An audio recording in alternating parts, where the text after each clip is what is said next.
aside, Sir, di ba very interesting kung paano sila nagkakilala ni Sir John. Pagka-graduate niyo raw ng 1986, you applied for a job sa office po ni Secretary. Oo, hindi pa. Actually, pareho kami taga-Naga, pero hindi kami magkakilala.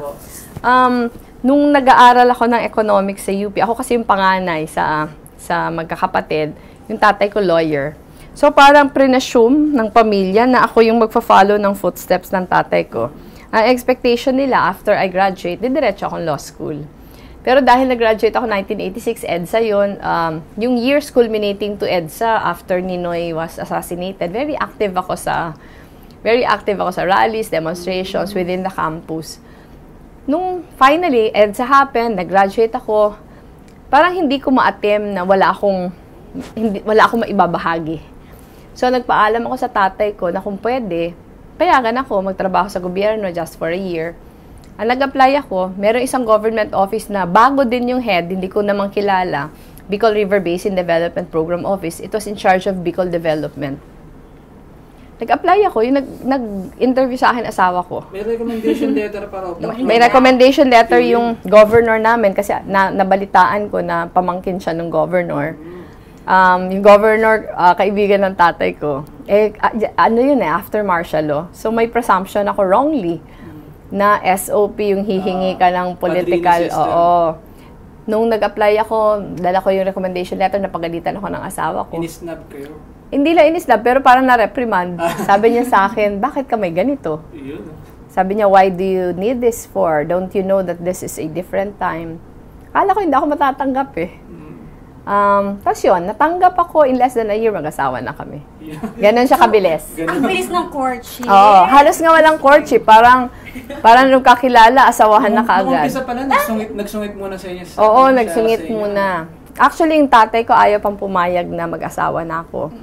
2 times nag-attempt mamanhikan. Yung first time, ayaw harapin ng tatay ko.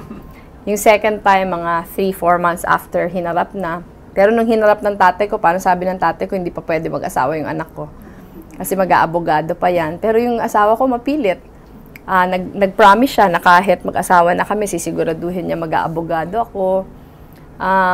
Medyo sip-sip yung asawa ko sa magulang ko. Kaya napa-oo din nila.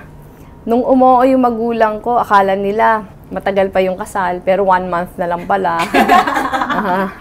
Ano yun? Pero kahit whirlwind, tingin ko napaka-successful naman ng marriage namin. Nung namatay siya, kasi celebrate lang namin ang aming 25th wedding anniversary. So, ano yun, Miss Lenny, nung sinabi yun, nung bago kayo mag-asawa, dati sinusungitan mo, crush mo pala ako, ganun po ba? Hindi naman, kasi boss ko pa siya nun eh. Actually, nahirapan nga akong tawagin siya by his first name. Kasi tawag ko sa kanya, sir. Ano naman, panatawag ko yata siya by his first name, malapit na kaming ma-engage. Talaga po. Kasi ganun nga kami. Ay, very traditional. Very traditional yung asawa ko. Siya yung tipong ipapaalam ako sa magulang, pupunta sa bahay bibisita, walang labas na hindi ako pinaalam. Paminsan, nauuna pa magpaalam sa magulang ko bago ako sabihan na iimbitahin ako. Siguro dahil much older siya sa akin. He was 7 years older. Kaya siguro ako 21 ako at that time. So, batang-bata pa. Hindi naman mahirap papoo yung magulang ko. Kasi nakita nila kung gaano ka desidido. Oo naman. Masyadong proper yun.